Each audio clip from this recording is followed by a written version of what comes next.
یونانی فکری غلبے سے چھٹکارا۔ مشینی مادیت ایسا عبوری فلسفہ تھا جس نے فلسفہ و سائنس کو یونانیوں کے فکری غلبے سے آزاد کر دیا۔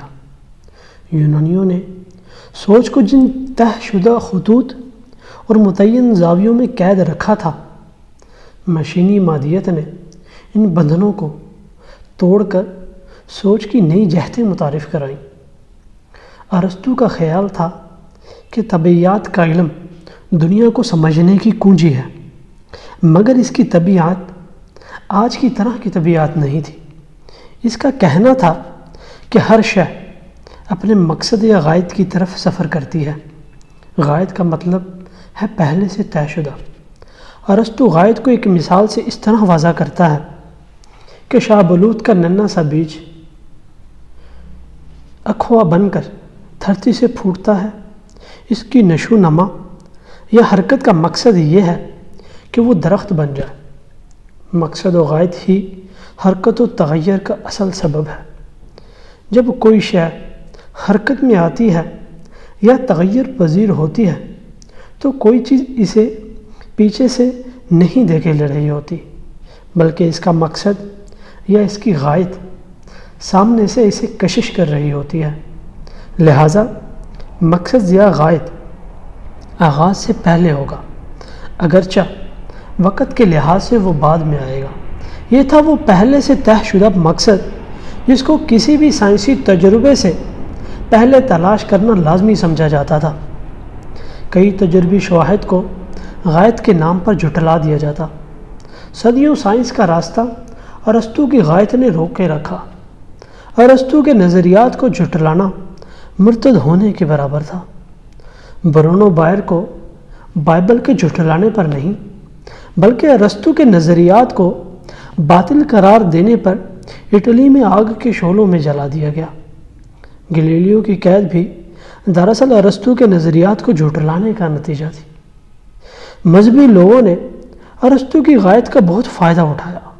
پادریوں کا کہنا تھا کہ خربوزے پر اس لیے نشان بنے ہوتے ہیں کہ خربوزے کی برابر کاشیں پوری فیملی میں تقسیم ہوں۔ میرے دوستو، ارسطو کے نزدیک سائنسی جستجو کا مقصد ہر چیز کی غائد معلوم کرنا ہے۔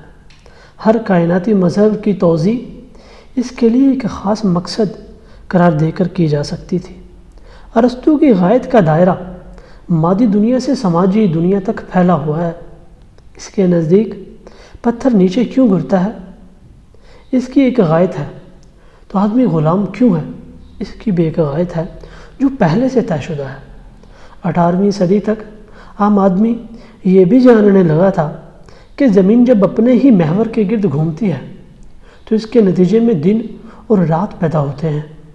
زمین کا اپنے محور کے گرد گھومنا سبب ہے اور دن رات کا پیدا ہونا اس کا نتیجہ۔ زمین جب سورج کے گرد گھومتی ہے تو اس کے نتیجے میں موسم پیدا ہوتے ہیں۔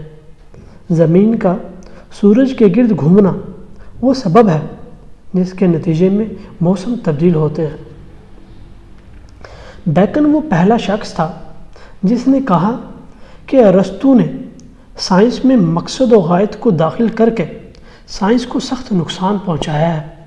سائنس میں غائد کو خارج کر دیا جائے، کیونکہ فکر و تجسس کو علت و غائے کا پابند نہیں کیا جا سکتا۔ فکر و تجسس کو اس بات کا پابند نہیں کیا جا سکتا کہ وہ قیاس کے گھوڑے دوڑا کر یہ معلوم کرے کہ کسی چیز کے لیے پہلے سے طے شدہ کیا ہے۔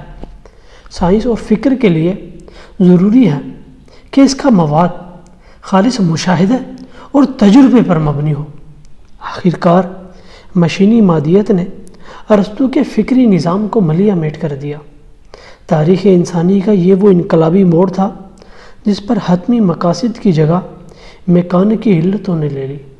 اب فکر کی دنیا غائد سے آزاد ہو کر سبب و نتیجہ کے میکانیکی کڑی دار عمل میں داخل ہو گئی۔